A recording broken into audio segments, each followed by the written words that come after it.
आज छत्रपती संभाजीनगर जिल्हा नियोजित समितीची बैठक झाली असून जिल्ह्यातील विकासावर बैठकीसाठी सर्व आमदार तसेच खासदार उपस्थित झाले आहेत।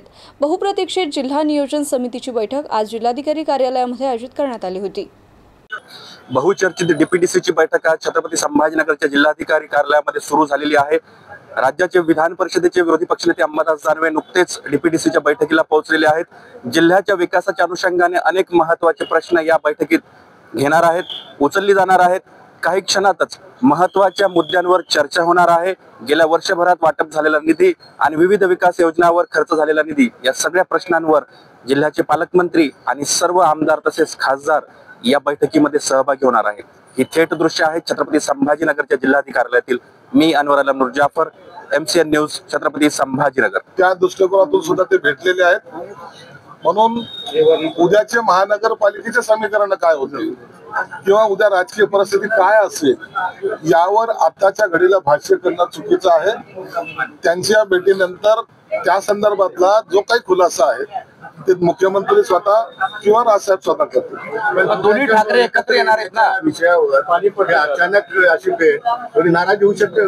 राजकारणामध्ये तुम्हाला जोपर्यंत ह्या निवडणुकीची युती होत नाही, निवडणुकीमध्ये कोण कुणाबरोबर आहे, कुणाची कुणाबरोबर युती होते हे जोपर्यंत नक्की होत नाही तोपर्यंत असे वळणं किंवा असे यू टर्न्स अनेक वेळेला आपल्याला पाहायला मिळतील।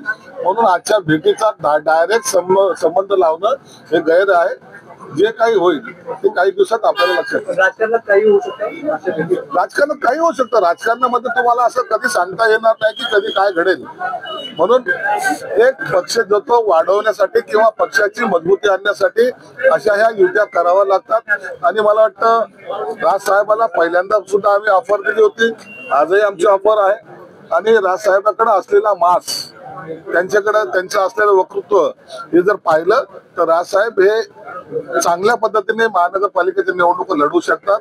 त्यांनी सोबत यावं अशी आमची सुद्धा त्यांना विनंती राहील। त्याच म्हणतं ना, राजकारणात सगळे नेते एकमेकांशी भेटत असतात। त्याच्या मागचा उद्देश काही या महाराष्ट्राचा विकास हाच उद्देश असतो आणि त्याच्यामुळे एकमेकांना भेटतात ते। आणि त्याच्यामुळे तशीच ही भेट आहे। महाराष्ट्राच्या विकासाच्या काही कामांच्या सूचना असतील त्या ऐकून मुख्यमंत्री त्या इम्प्लिमेंट ज्या स्वर्गीय बाळासाहेब ठाकरेंचे हिंदुत्वाचे ज्वलंत विचार गाडण्याचं काम उद्धव ठाकरेंनी केलं आणि खऱ्या अर्थानं मोगलाईच्या पंक्तीत बसलेल्या उद्धव ठाकरेंबरोबर राज ठाकरे कदापि जाणार नाही। एक तर त्यांना पंगत सोडावी लागेल, तेव्हा कुठे युतीची चर्चा होईल। बरं, एकत्र आलेच तर तुमची काही अडचण आहे का? आम्हाला एकत्र येण्याचा प्रश्नच नाही, एकत्र येण्याचा प्रश्नच नाही आहे। कारण गतिमान महाराष्ट्र बघताय, देवेंद्रजी फडणवीस कसा महाराष्ट्र चालू लागले आणि त्यामुळे अध्यक्ष माननीय राजजी ठाकरे यांची भेट झाली अशी बातमी आपण सांगताय। आता कशासाठी भेट झाली हे नेमकं काही सांगता येणार नाही आहे, कारण माननीय देवेंद्रजी फडणवीस साहेब हे मुख्यमंत्री आहेत आणि नॅचरली मुख्यमंत्री असल्यामुळे कुठल्याही पक्षाचा अध्यक्ष असतील, विरोधी पक्षातली नेते असतील, इन्क्लुडिंग शरद पवार साहेब असतील किंवा कोणी असेल, कोणी भेटू शकतात।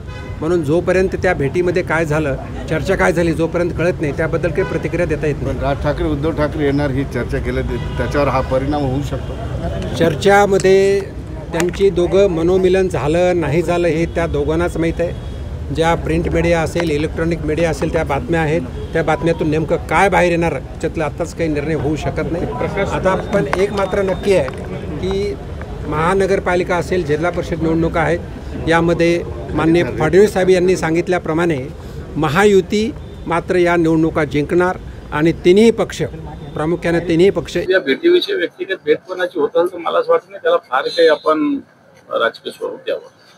त्र्यंबकेश्वरमध्ये एका नेत्याने जमीन घेतली होती, आता संजय सावकारे यांनी सुद्धा हॉटेलसाठी मोठी जमीन घेतली होती अशी चर्चा सुरू आहे। तशा पद्धतीचे आरोप नाही, सत्यता आहे सगळी, रेकॉर्डवर आहे सगळ्या गोष्टी।